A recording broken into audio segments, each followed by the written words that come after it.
and gentlemen, this is Trisha with Insectopia, here to draw another insect with you. It is Thursday at 10. I'm not seeing very many people in the chat just yet today, but there might be a couple of us rolling in shortly. Hi, Susan! Oh, very good. Susan is here.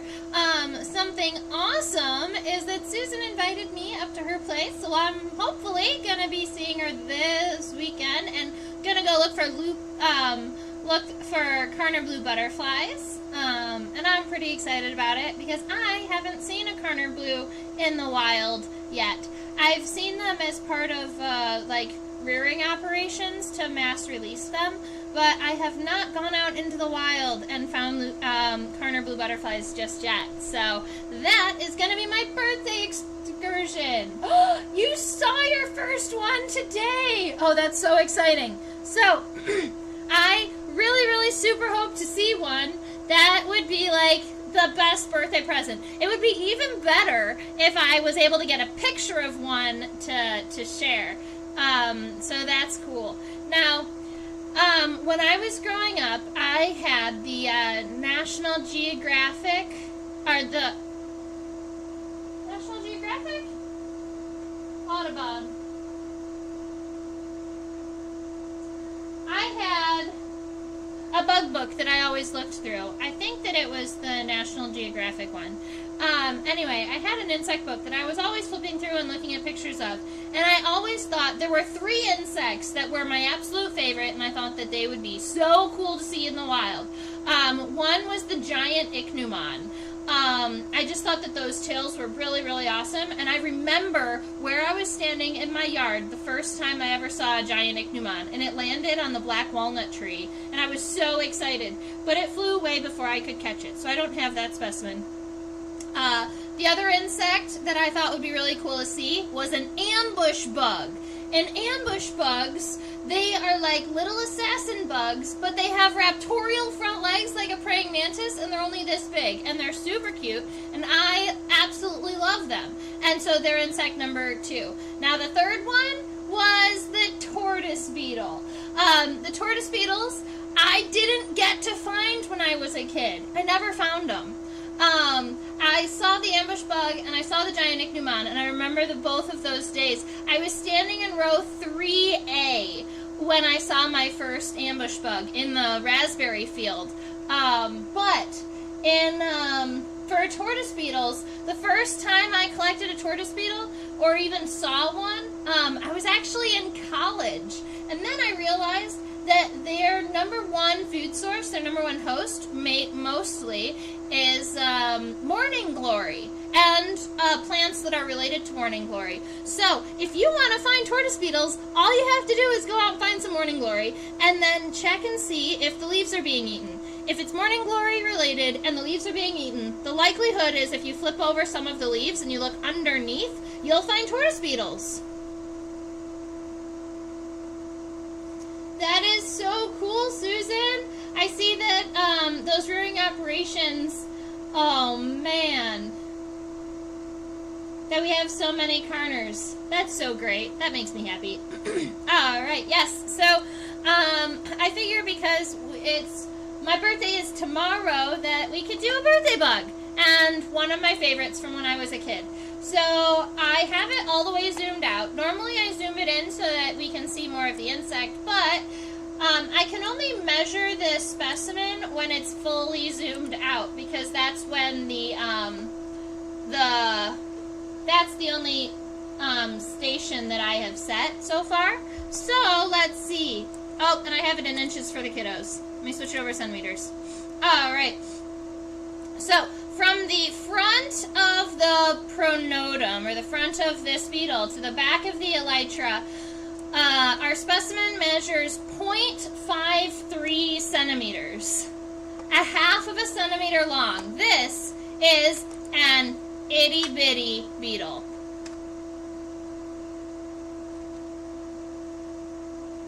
But he looks like a turtle, and I love him for it.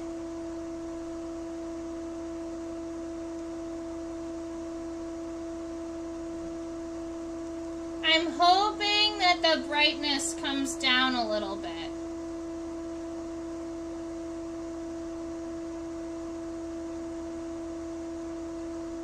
Maybe I just have to decrease the light. There we go.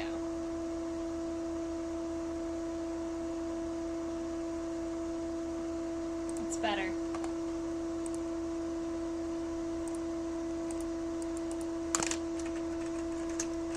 So I know that there are a handful of us that really like to know the taxonomy, or essentially like, where does this beetle fit into the whole grand scheme of things? So,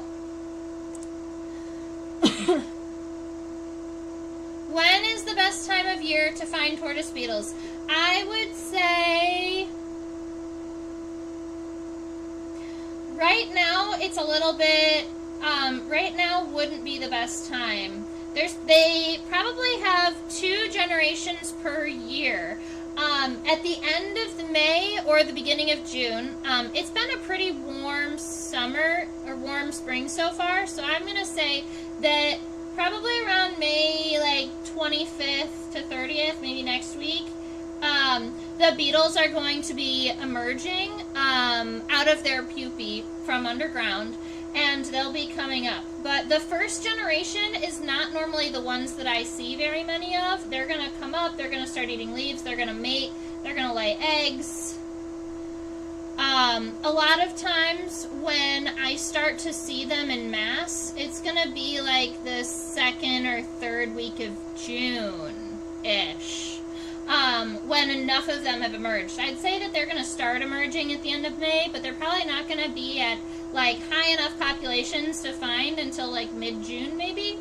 And then they're going to lay eggs, and their cute little grubs feed, their grubs also feed on the leaves. Let me double check that really quick.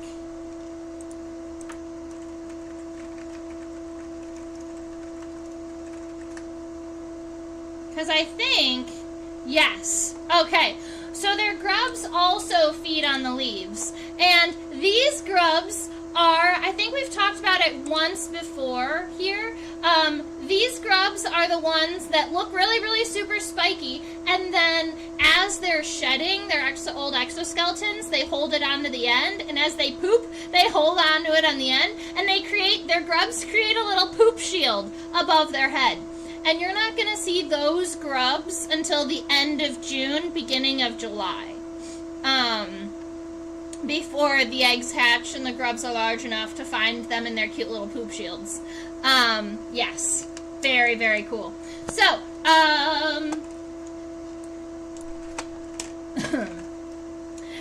where do they fit in the grand scheme of things? Obviously, they're a beetle.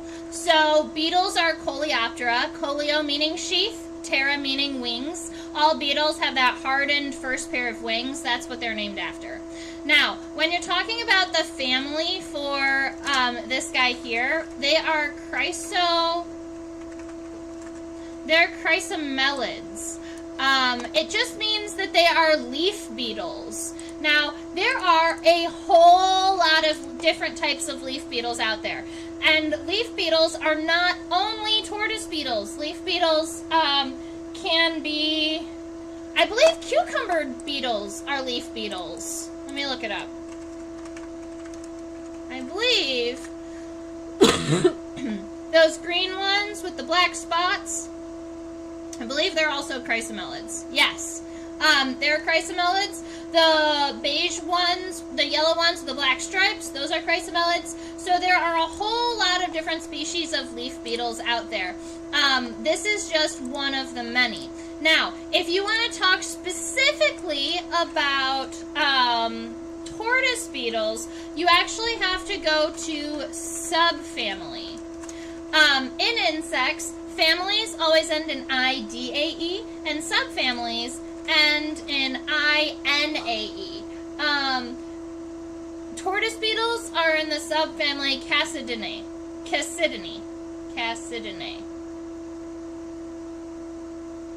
One of those pronunciations. I would say Cassidinae. Yeah. That's what I would say. But they are tortoise beetles. Now, I'm not sure exactly what species this one is. I probably could identify it if I had spent time doing so, but I did not. So, we're just going to call it a tortoise beetle. It was collected in Michigan, if that helps one of you guys, if you wanted to look and see if you could identify it.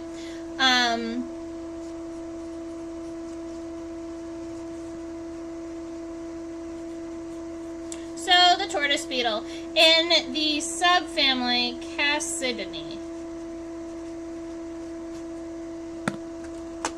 You know what? I'm going to try. I'm going to try really quick to see if I can identify this beetle. Maybe even just to genus. Nope, my computer's not being fast enough. That's okay. We don't have to. Mary Poppins! Oh, that's funny. You know how many times I read that comment and I read Mary Poppins over and over and I didn't get the reference? Now I get it. You said Mary Poppins. Oh, and her little poop umbrella.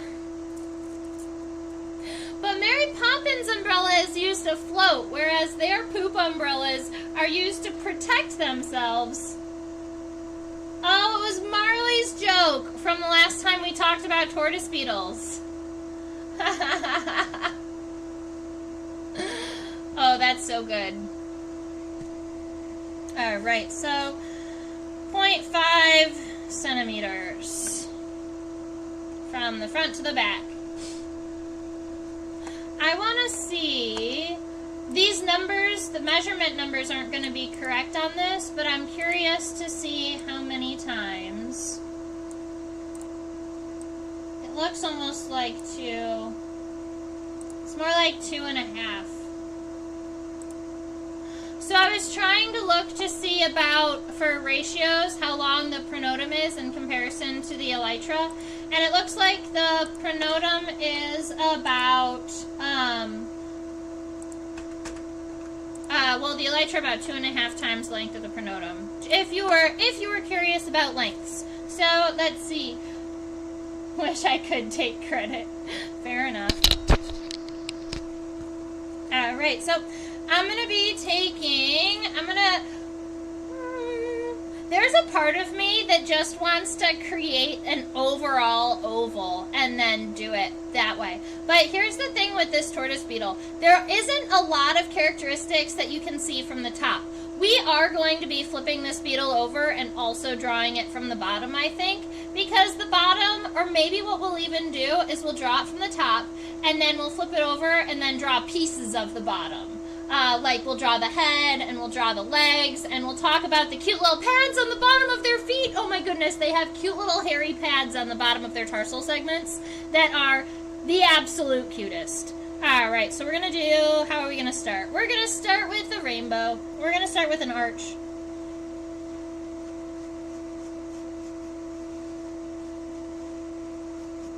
Keep in mind that I always start with a really light line so that if mistakes happen, they can be erased. And as we zoom in, the likelihood is that I'm going to be changing and shifting some of these lines.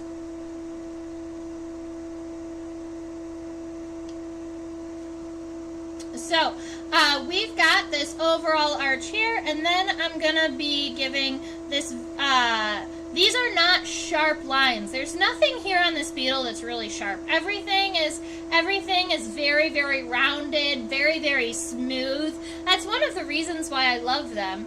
And the elytra down there in the back are pretty much see-through. Like, if I made the background green, you would be able to see green through it.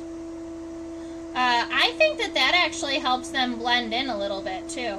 I'm going to angle both of these down a little bit first and then put an arch in between them just to get a little bit more straight on both sides. There is going to be a scutellum. We can't see it now, but what I'm just going to do is I'm going to find the center of... this almost looks like the shape of an eye. I'm going to find the center right around there, I think. And I'm going to put the scutellum here, that little triangle, And then I'm going to give us the outline for the edges. Now you'll notice that the elytra do go a little bit past. I'm going to start it here, essentially where those angles stop, where that U started, right? So we're going to take this, we're going to come up, and we're going to go just a little bit past the edge of the pronotum.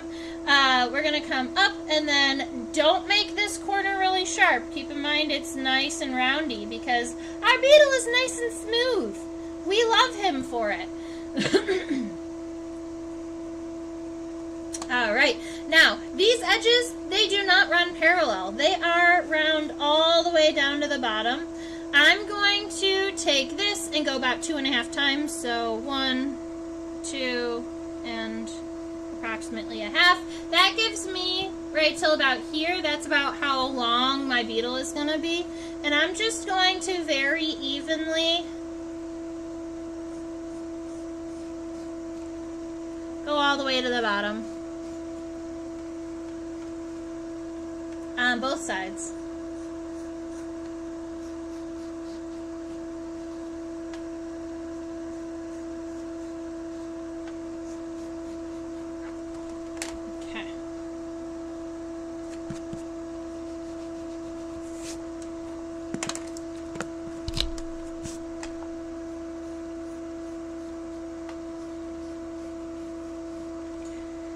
Alrighty, so then the center of the elytra there is going to be a line straight down the center of the back of the beetle. This specimen here does have its wings opened just a little bit, but in reality, a lot of times this specimen is not going to have them open a little bit. They're going to be completely sealed while he's alive and walking around. Just sometimes when beetles pass away, that's what happens. They open their elytra just a little bit and then they stay that way. And sometimes what I will actually do is kind of use 2 pins to push their wings together to try and keep them together a little bit better. But sometimes it just doesn't work. Alright, so we have an overall shape for our friend here. Now all we have to do is zoom in even further.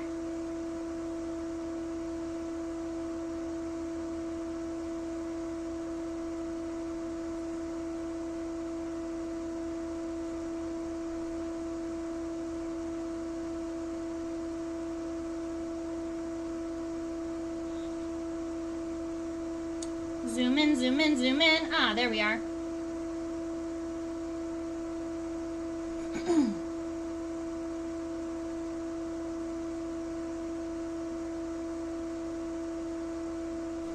Now, the average person would see the front of this beetle here and say, wow, look at that really wide head. It's not a head. What we are looking at right here, this is the pronotum. That is the first segment of the thorax. The head is actually only visible through the pronotum. I would like to get it so that you can see the entire shield. There we are. Alright, so if you look, let's get out Terry for a minute. If you look right here, that dark spot there is a compound eye. This dark spot here is a compound eye. This right here, that little sliver, that's the head. This arch here is the start of the thorax and is also where the first leg is going to be connected on the bottom, right around here and right around here. I just know that from looking at these beetles over and over again. But that's what it looks like. So any of these darker regions up here that you can see from the top, this and this, that's actually the top of the first segment of the thorax. This here is the head. Alright. So let's see. It's still gonna be symmetrical, so it's gonna run along the middle line, which is still slightly visible in my sketch.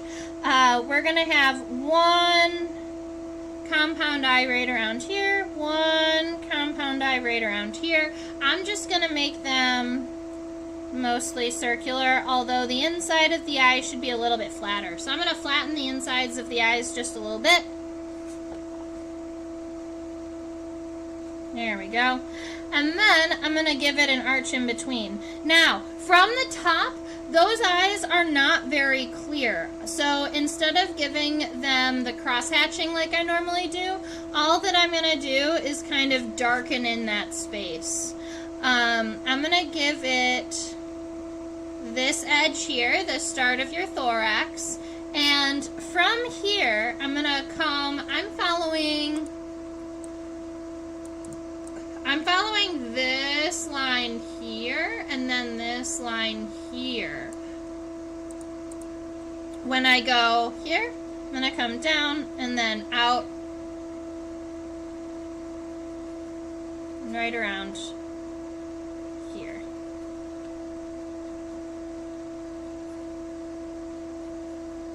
Alright, so that gives you an idea of where this is where the thorax is, and the rest of this shield is kind of where the see-through areas are. Now, there are also those really, really dark spaces, and I want to get those dark spaces in here too. So it almost looks like there's a point up here at the top, and I'm going to smudge it so it's not as clear up here at the top, but it looks like there's a point, and then it comes down, and then you have those two kind of circular patterns on either side.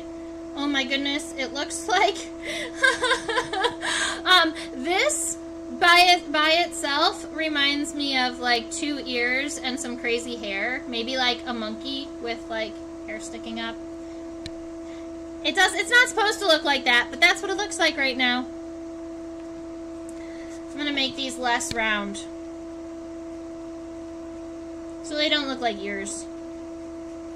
Although notice that the one on the left is not the exact same as the one on the right. This is an example of a shape that it does change, not only from individual to individual, but it's not even symmetrical within a single individual. So you can see the left and the right are different. That's going to be very similar to other beetles who will have different spot patterns or different color patterns left to right. And what I'm doing is just kind of smudging in this darker region and then going over it one more time. I just want to make this thoracic region look a lot darker than what's going to be this clear space on the edges. So I'm going to go one more time, just darken this up a little bit. And then I'm going to take, and I'm actually happy with this overall shape around the outside. So I'm going to take that and I'm going to kind of solidify this line here. Make sure that those edges stay nice and round.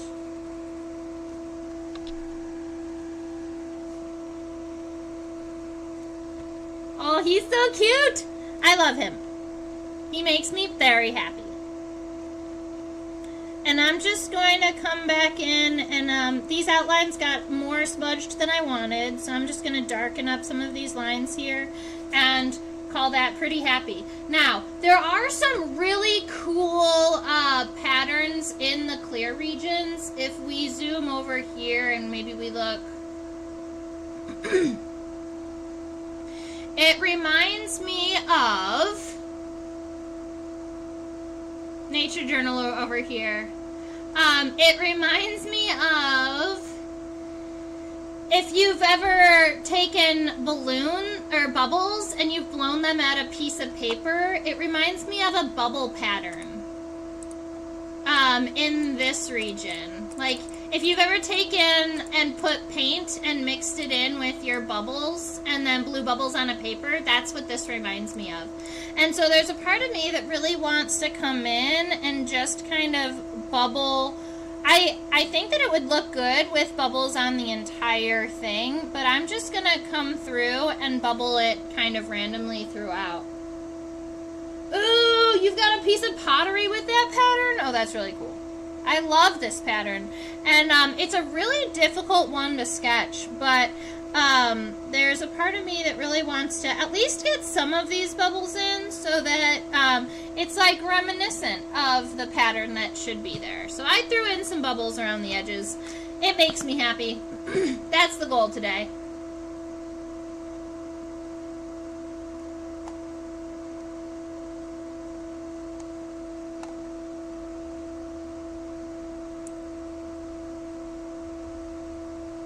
Come on, come on, come on.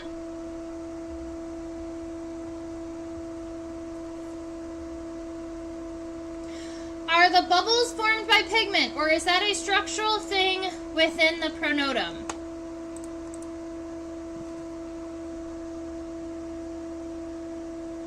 I don't think it's pigment, because I've seen some pretty old specimens and they still have this. So I don't think that it's pigment. I think that it is structural, kind of within. I think that as I imagine it, there's like a top layer and a bottom layer, and then on the inside, in between the layers, that's where the structure bubbling happens. But I'm not sure exactly what causes the bubbles. My guess is that where those edges of the bubbles are, that's like thicker exoskeleton. It's like thicker regions, which is why you can't see through them. Because I wouldn't consider it a color, right? So I wouldn't say that it's a pigment, and I also wouldn't call it a structural color because it's not iridescent or anything like that. I think it's just like a hardened area of the exoskeleton. That's how I'm going to answer that. So, if you look, I don't know what weird thing is happening to this antenna. It almost looks like the antenna got a little squished at some point. The left side, unfortunately, doesn't have an antenna anymore, but we can see it on the right side. Admittedly, we're not going to be able to see the beginning of the antenna from here. We could almost imagine how many segments are underneath there. I would say 1, 2, 3, and this is where 4, 5, 6, 7, 8, 9, 10, 11. I would say this tortoise beetle probably has 11 segments, but when we flip it upside down, we'll be able to confirm that.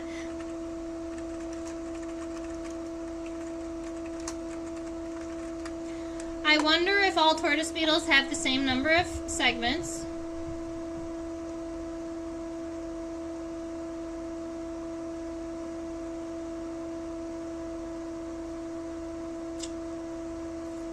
I don't think so.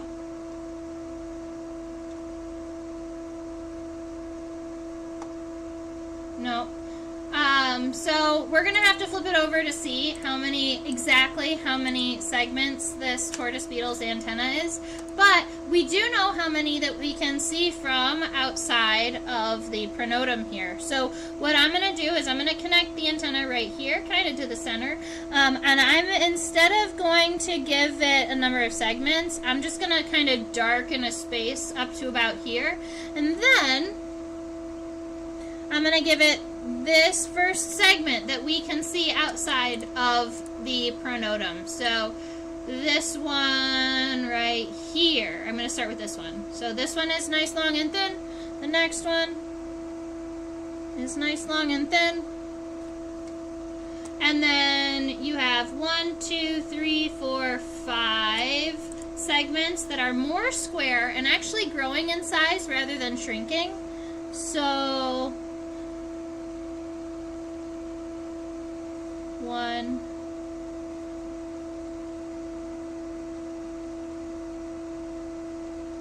2,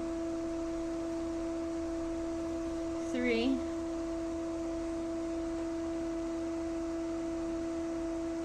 4, 5.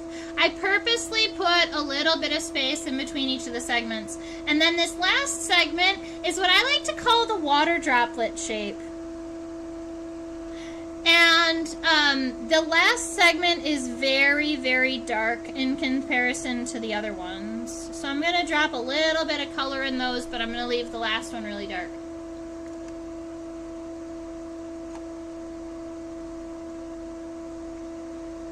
Is there a a term for when the last several segments are thicker than the others, but it's not a club.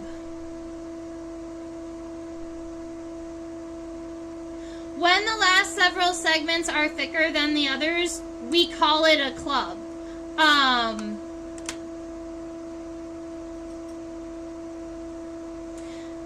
So there are, but all right, so I think I know what you're asking for. There are two different types of antennal segments that you may be thinking of. There's knobbed antenna, and then there's clubbed antenna.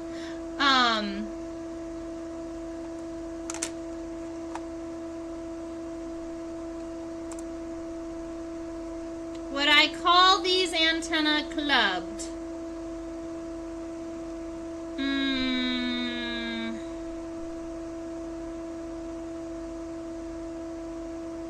I don't think so.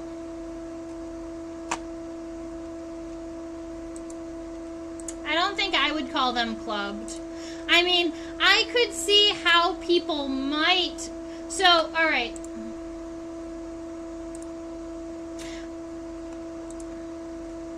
I don't know what exactly I don't know how I would label these antenna.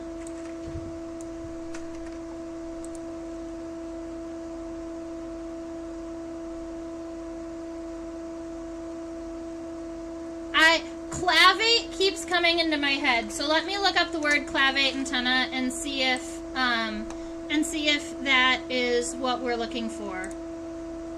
I think we would call them clavate.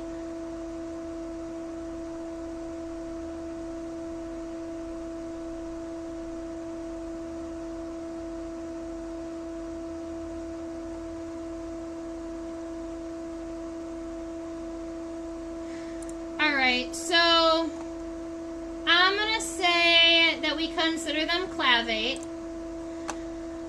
which is the scientific term for clubbed. So I guess I would call these clubbed. The difficult thing is a lot of times when I imagine clubbed antenna, you can count how many segments are in the club. And this is a little bit tricky to see how many exactly how many segments are in the club, but I would almost say they're a 3-segmented club. But I'm not sure if that's because these two segments are kind of smooshed. If you look up clavate antenna and you look at a variety of pictures, really your definition for clubbed antenna is that they expand at the end. But you're probably not, in a key, nobody is going to ask you about the number of segments in this club because it's probably a gray area. How I'm going to describe it is like this type of antenna for like a butterfly where it slightly grows at the end and there's a number of segments up here. That's what we would consider a knobbed antenna. And then a clubbed antenna is generally segmented, and a lot of times when I think about a club, I think about something that looks like this, that grows towards the end, but also has like, alright, this is definitely where the club starts, you know, and then you can count how many segments are actually in the club. With this one, I would probably still say that it is clavate, even though it's probably a different type. Antenna can be weird sometimes.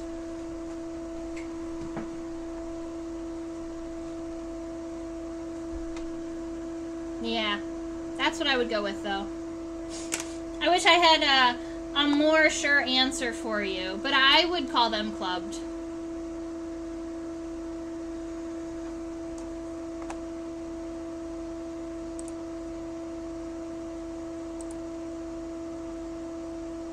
I could see the argument for straight, but a lot of times straight antenna are more narrow at the end, whereas clubbed antenna are wide at the end.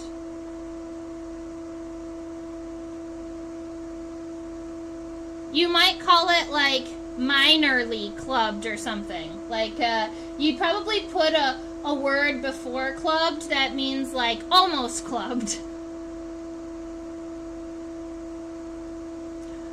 Sometimes the other thing that distinguishes a club is not the actual shape, but the color. In a variety of tortoise beetles, sometimes the last 3 segments of the antenna are darker. In this one, it was really only the last segment. But sometimes there's 3 dark segments at the end, and that would make it really obvious a clubbed. I guess I was thinking of was knobbed. Yeah, so that's going to be your difference, is you've got knobbed and clubbed. Knobbed looks a little bit more like this. It's for a butterfly, and clubbed has a segment. So yes, there are 2 different types. And when I'm trying to determine if it would be a knob or a club, what I was actually looking at was how smooth the segments were in between them. Because if you think about a butterfly antenna, there's a species of parasitoid wasp that has knobbed antenna like this, only in the female stage. The females have knobbed antenna in that species, and the males have straight antenna. If it's a beetle, the likelihood is that it's clubbed.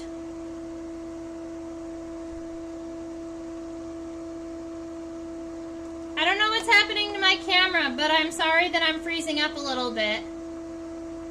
My audio was not doing the same thing.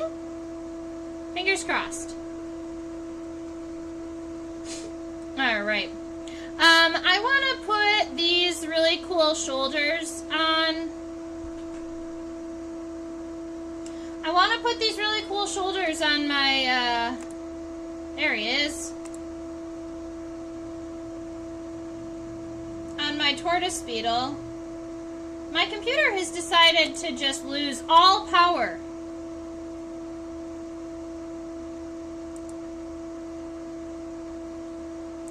YouTube just gave me a pop-up and told me that it's having problems. So, if you're having issues with YouTube, I am very sorry. Alright, right around here, I'm going to just give it these darker shoulder spaces over to the left and to the right. And then the darker region, where the outside is very round, the darker region right in here, these lines do go parallel to one another. So I'm just going to take these lines and run them nice and parallel to one another until the very bottom, and then round it out. Blame the cats? Is it the cat's fault when YouTube goes crazy, though? It's the cat's fault. Misty, did you hear that? Oh, Misty's not around.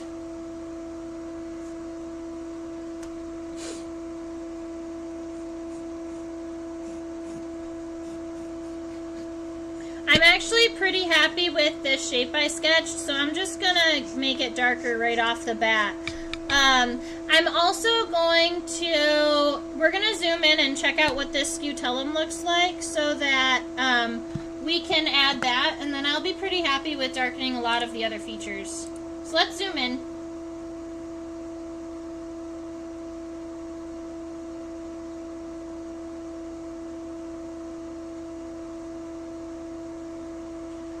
I forgot to get myself a glass of water today before the live stream, so I am super thirsty. That's okay. I want to see the scutellum.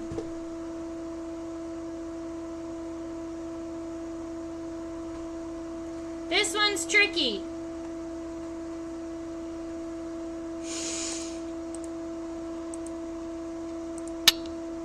I don't know why I turned off my camera. It's just habit.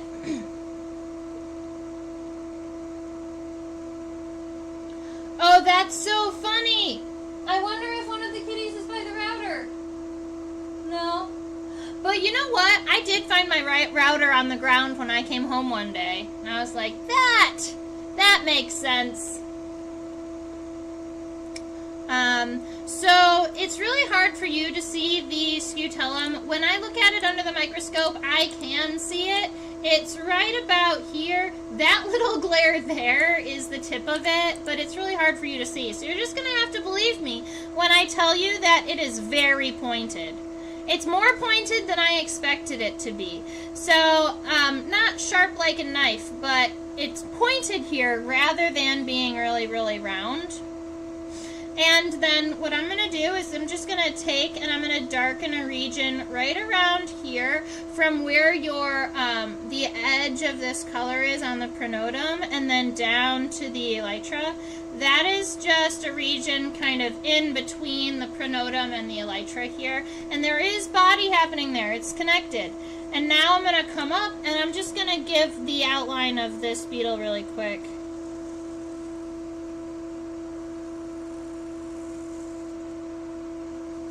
It's easier for me to do it in one smooth line than to move the camera all over the place, so that's what we did this time. And I'm going to come back in and erase some of my sketch lines. And then go over some of the parts that got erased.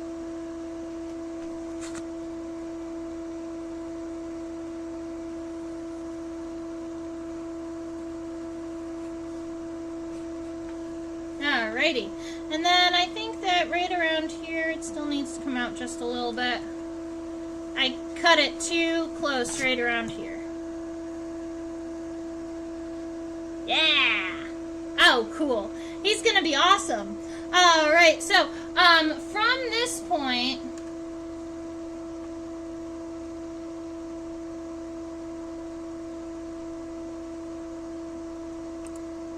you have two different things happening. There are punctations in the elytra, especially in those darker regions. So you can see the little spots or the little dots, especially where there's a glare happening. I'm going to come in here and I am going to drop a whole lot of graphite and I'm going to smudge all of this area in. And then here, where it's see-through, that goes back to that bubble texture. Alright, so you can drop some more bubbles in there if you'd like, and then after I get some of this texturing kind of colored in and smudged out, we'll flip him over and you'll be able to see more of him. These are not the best pencils, but they smudge really, really well, because they're not the best pencils. That kind of makes me happy. I've had these pencils since I was in elementary school. By the way, this like, it's one of those that you take it off of the top and you push it through the bottom and then you have a whole nother sharper piece. I remember traveling to Canada with these pencils as a kiddo. Alright, so I've got that darker region. What I'm going to end up doing is kind of dropping some of these spots or these punctations, and in this beetle, they do go kind of in lines down its back, but it might be kind of hard for you to see that, so I'm just going to go ahead and drop some of these punctations. Punctation is the word for these little spots in the exoskeleton. It's derived from a word very similar to punctures. Looks like somebody took it and poked it over and over. You used to have these pencils. Yay!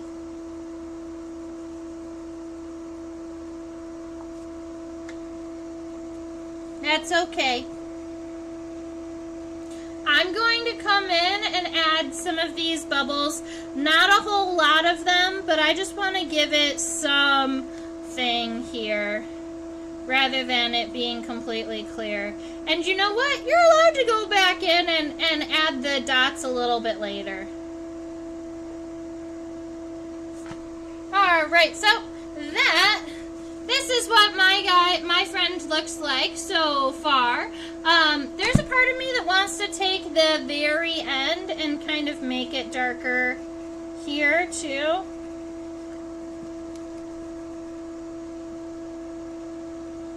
Because that color does kind of come all the way to the tip where the elytra meet. I'm going to fix that just a little bit. There we go. I like it. Do the punctations continue in the lighter area? Let's go look.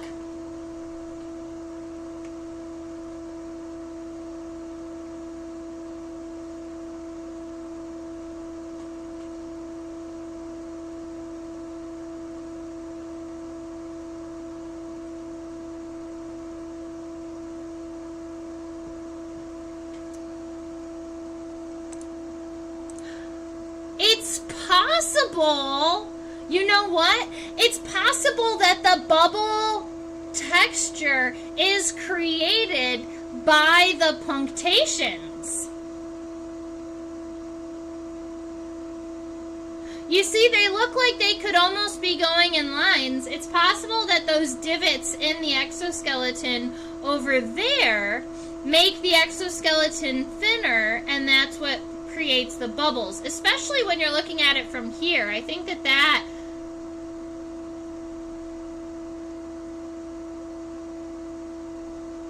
view it at an angle to get raking light. All right, we'll see what happens.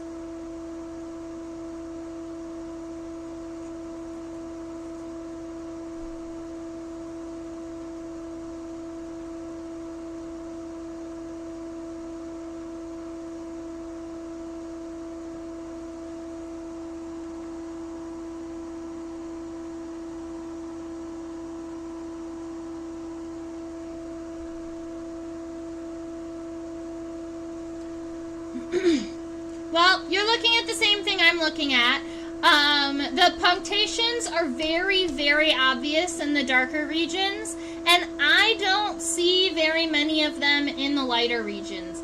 But it is also possible that those bubbles are created by little punctations on the outside. So for me, I'm gonna say probably not, though. I'm going to say the punctations look like they end right there on the edge of this darker region. I wonder what would happen. Oh, I don't have that with me right now. Oh, I do!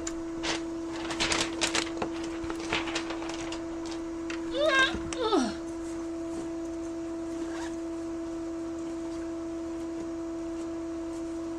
This is my spare microscope parts bag, and I have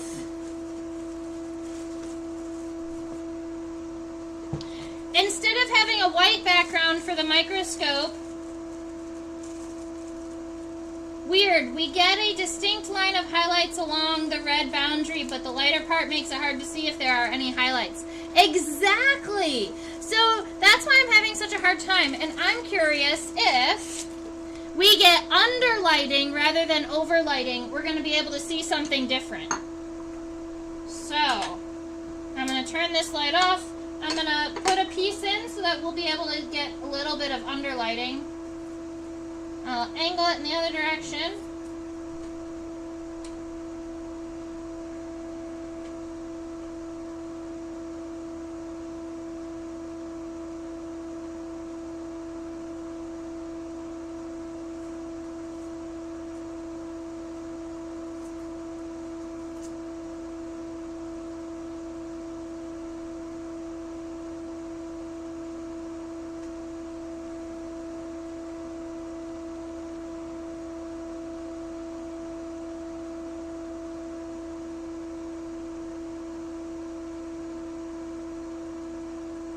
It's gonna look really creepy for a minute, I think, but I'm curious to see what this is gonna look like.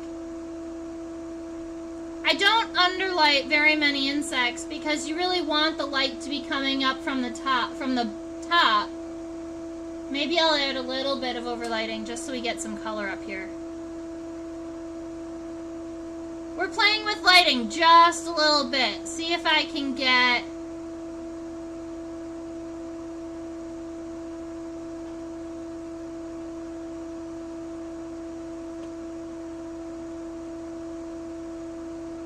a better view of that edge. It just looks so cool though. It kind of looks like it looks like cells.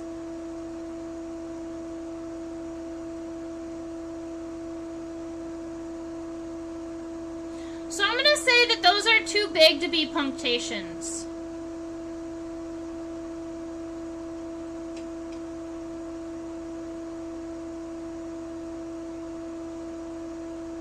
Yeah, and I think you're right. I think that the punctations kind of might end right there at that reddish line.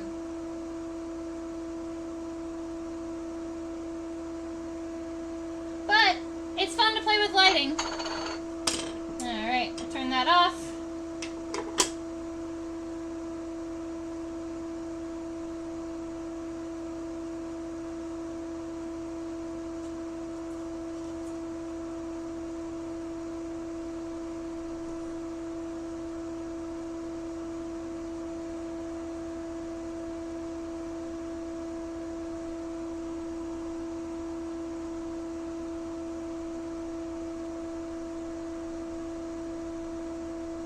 It's alive!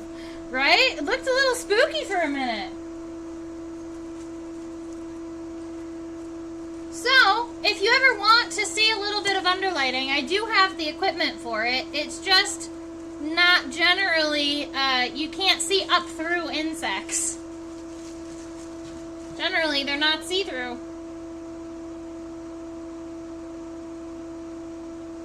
Okay, so, I'm going to flip this beetle upside down now.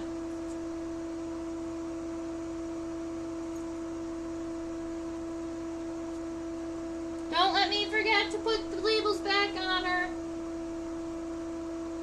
Look how cute her face is! Oh my goodness.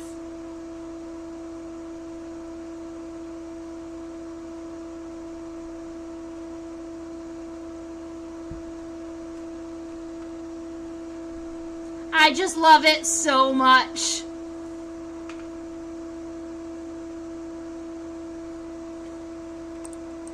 I'm just going to change this back to Tortoise Beetle.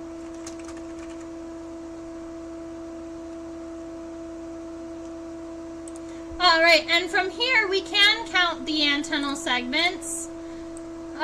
This is the scape. The pedestal is really small.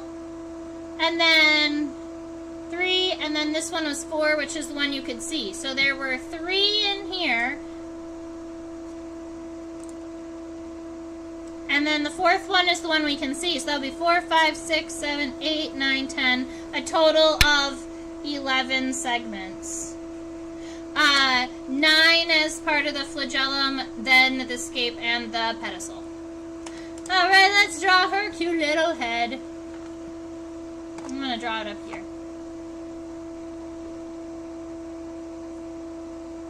I did not expect that shape of eyes. Yeah, they're like very, very oval and a large part of their head. Aww, I love her. See, from the top, you can see just the top of her eyes, but her eyes expand almost all the way down her head.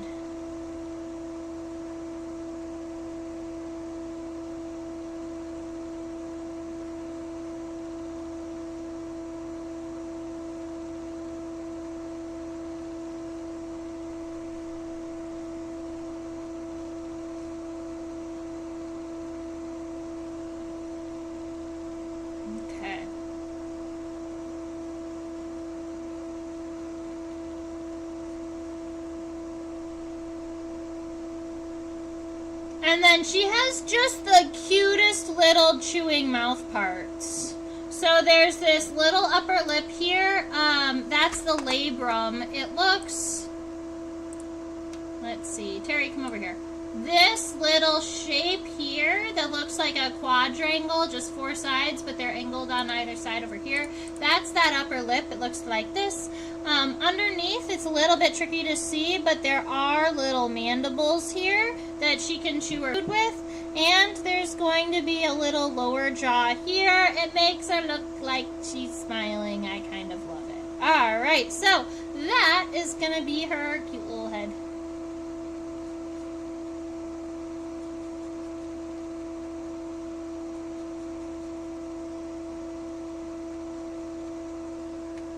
Alright, let's look at her legs.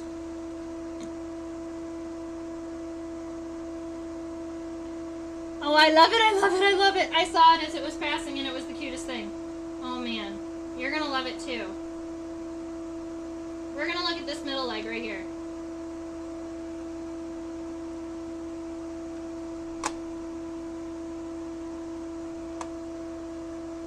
They're just so cute.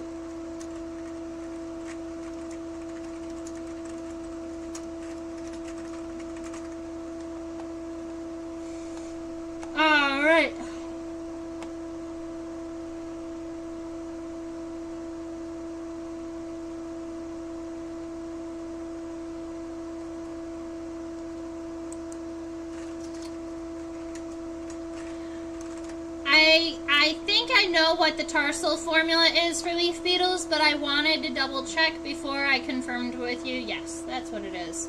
I was right. Okay, so tarsal formula for tortoise beetles, which are a type of leaf beetle. So generally, tarsal formulas are a family level characteristic. So all of the longhorn beetles have the same tarsal formula. All of the scarab beetles have the same tarsal formula. All of the leaf beetles, whether they're tortoise beetles or cucumber beetles, they have the same tarsal formula. So the number of tarsi on beetles' legs is generally a family level characteristic, which means you don't use it to identify past family, but it'll get you somewhere. Tortoise beetles are one of those weird beetles that have apparently 444. And you have to write apparently before the tarsal formula 444 because they actually have a 555 tarsal formula. It's just that one of the segments is so small you can't see it. So, if you're looking right here, I was really hoping to be able to get some of the fluff to show up. And I can see it fairly well on my microscope, but it's a little bit trickier to get the lighting to hit just right. I'm going to tilt her, see if it helps a little bit.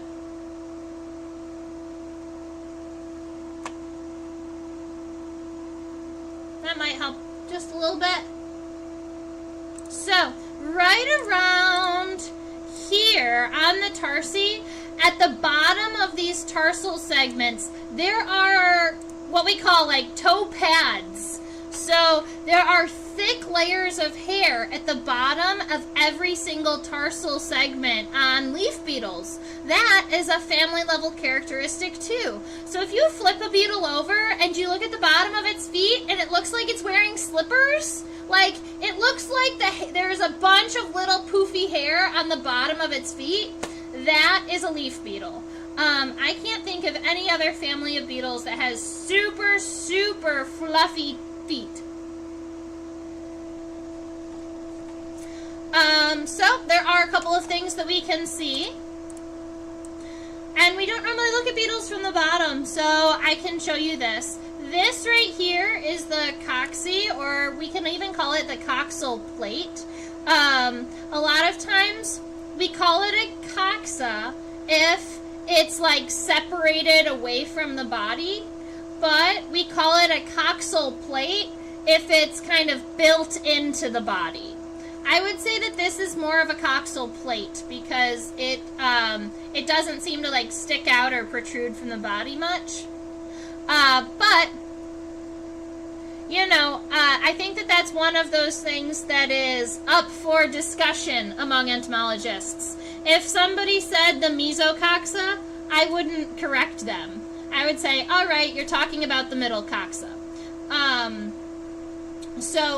I think that I've talked about this before, but especially in legs, we have pro, meso, and meta. And those words you can put in front of any characteristic on a leg. So, if you said the profemur, they're talking specifically about the femur on the front leg. If they said the metacoxae, they're talking about the coxa on the hind leg. And so there are words like that once you know, you can kind of mix and match them and kind of create new terms. The mesotibia, the profemur, the protarsal claws. I don't know if they do that.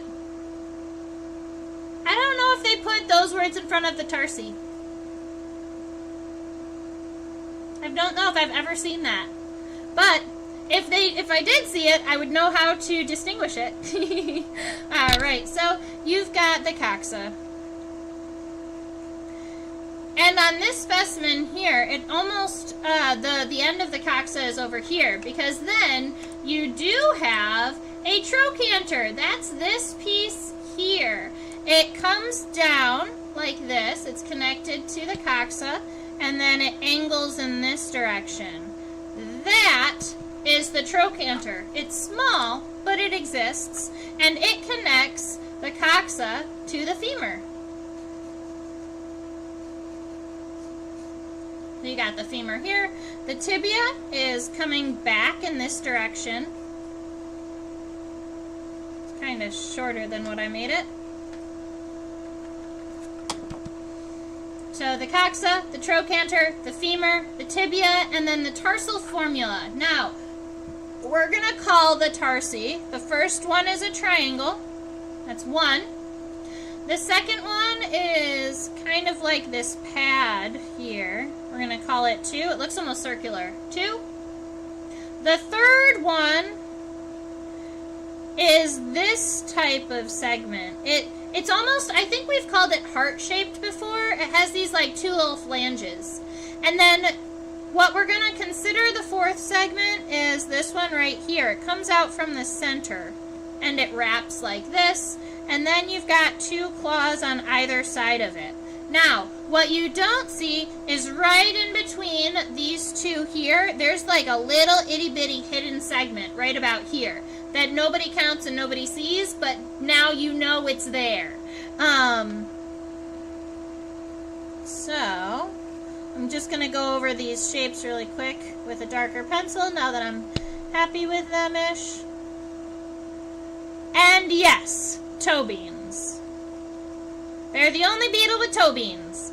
And when you say leaf beetle, people are like, don't a lot of beetles eat leaves? But this is a special type of leaf beetle. The leaf beetle with toe beans. And you know that insect hair is called setae, spelled S-E-T-A-E.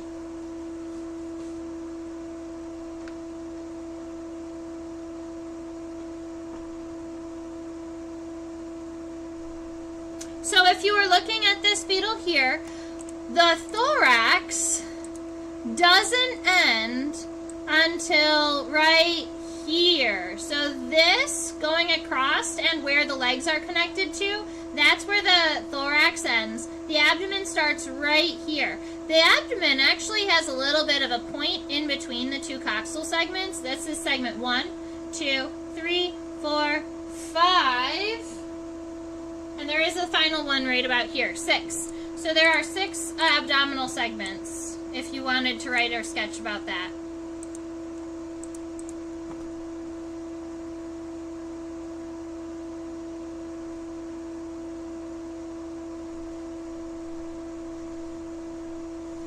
All of the tarsal segments are the same on tortoise beetles. So each leg is going to look exactly like this. They don't have any really specialized legs. They're all considered walking legs, which are ambulatory.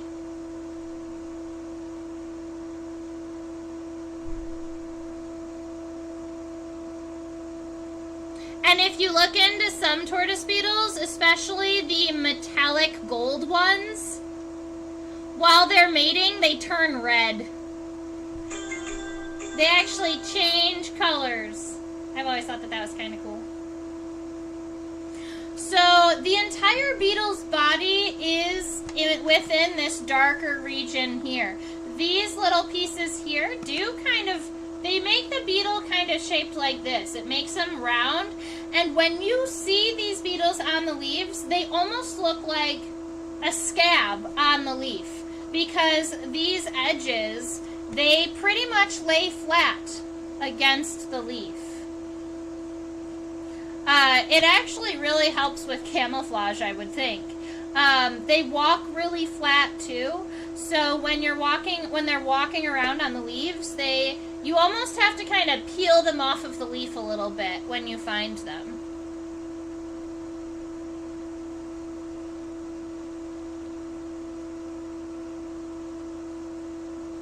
So there is a little bit of three-dimensional thing that we can't see here when you're looking at it under the microscope. But yeah, the edges totally round over. So its body exists like in here, and it walks like this. And then the edges curl down. It's really kind of cool. All right. That probably helps break up the outline. Exactly. That's what I think. I think that that's going to be super duper helpful. Yeah, and plus there's no edges for the predator grab. And I feel like the bottom side of this beetle is probably a little bit more fragile than... These are big shields. It's just a big shield that guards its real body, and the elytra are hard. So it probably also stops like parasitoids from being able to lay their eggs, because they would have to curl around under the edge, and the edge is tucked right up against the leaf. And that's probably also why their faces look so funny, is because their faces are like squished right up against the leaves. These are one of those beetles that, okay, so there are a large number of beetles that feed on leaves, right? So, June beetles, for instance. June beetles feed on leaves a whole lot. And a lot of times when you see leaves that have been eaten by June beetles, the leaf is missing pieces around the edge. Like a caterpillar. Caterpillars eat from the edge in.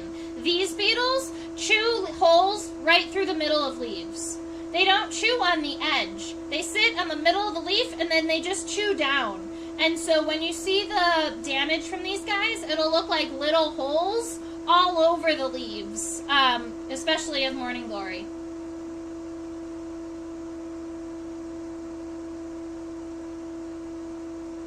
Do they fly much? They only really fly for mating purposes, like to find other beetles, and then to,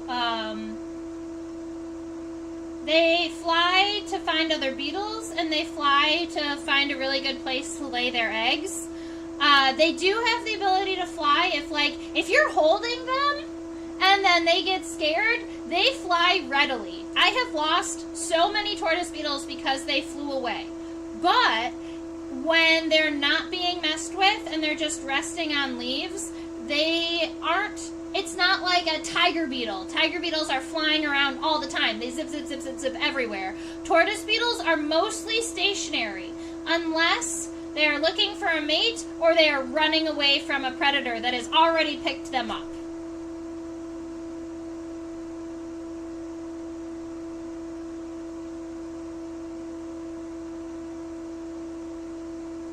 I don't generally see them flying much unless it's mating season. And when it's mating season, they're all over the place and they are all over each other. I have seen stacks of these beetles.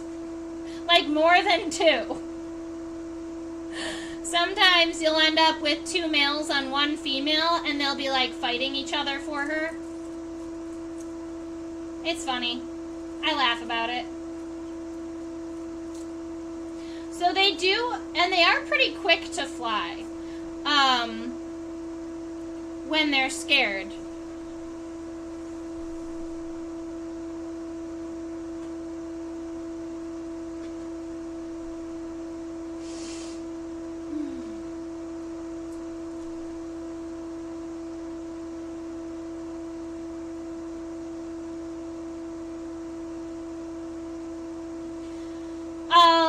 So it looks like I'm admittedly getting a little tired, and I think that we did pretty good, and we got the head looked at and the feet looked at, which is really what I wanted to look at.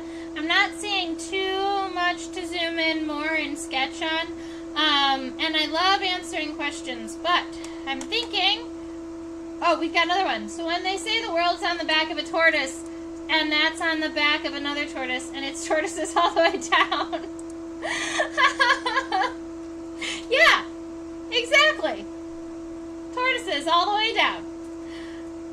Honestly, yes. I have seen them stacked like that. So that's kind of funny. I had never thought about that in that way, but yes.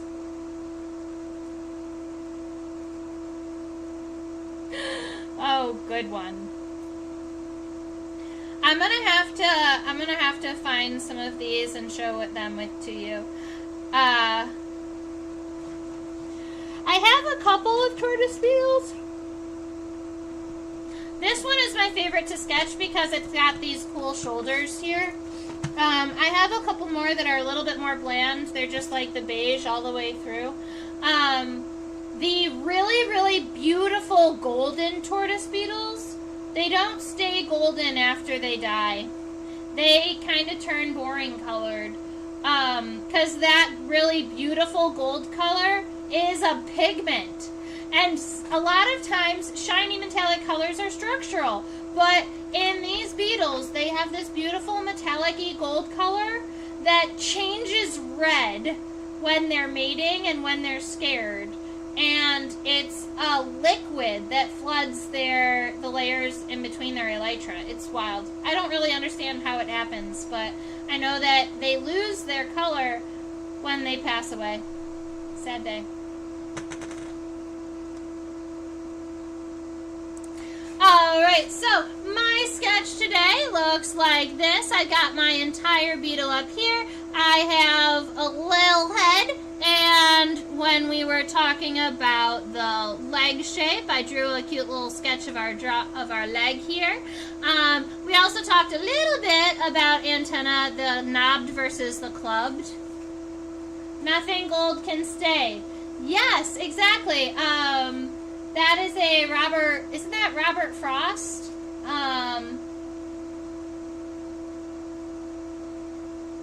Yeah, I think that's Robert Frost. It's,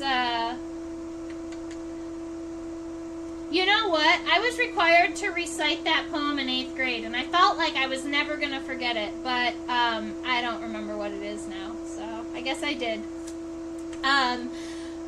I teach on OutSchool. It's a platform where I teach to little students ages 5 to 8, 9 to 12, 13 plus. If you know a little one in your life, please, sorry, my phone is going crazy. If you know a little person in your life that loves talking about bugs, we talk about bugs every single week. This week we spent time talking about different types of scarab beetles. In fact, I think we spent most of our time talking about the eastern Hercules beetle, the difference in males and females and how they go through their lives. So we got to talk about Hercules beetles and other types of scarab beetles this week. And I also teach illustration. This week we sketched a mantis fly with the students this week. So if you have a young one who is interested in this type of stuff, always send them my way. If you use the link in the doobly-doo, if you use the link in the description box, there's a like a $20 off for free classes. That up there is your reminder to subscribe. Once you subscribe, you can chat with me in real time, just like Susan. And over here, that's where you can feel free to send me a tip if you would like. Those are always, always, always appreciated. And one of the reasons why I can continue to do these live streams, it makes sense for me to spend time with you because it's one way that I not only can support myself, but support my collection. And I really do super duper appreciate it. This down here is my email address. Feel free to email me at any time. I am always planning trips to the next place I want to go. I'm heading up to New York shortly. At the end of July, I'm going to Arizona. And then in the fall, I'm hoping to drive up to Maine. So, if you are in any of those areas and you want to bug hunt with me or meet me or maybe camp or I don't know, do something, email me and we might be able to make it happen because I enjoy traveling and meeting new people, especially bug people. Now, over there at Insectopia 2015, that's my tag for both Facebook and Instagram. So if you're looking for me on either of those places, you have to add 2015 or you're probably not going to find me because there's already another Insectopia, silly people. Once we get big enough, we can take over the at Insectopia. Alright, but that's what it's going to have to take. So, I wish you all the absolute very, very best. I hope you have a wonderful rest of your week and stay buggy!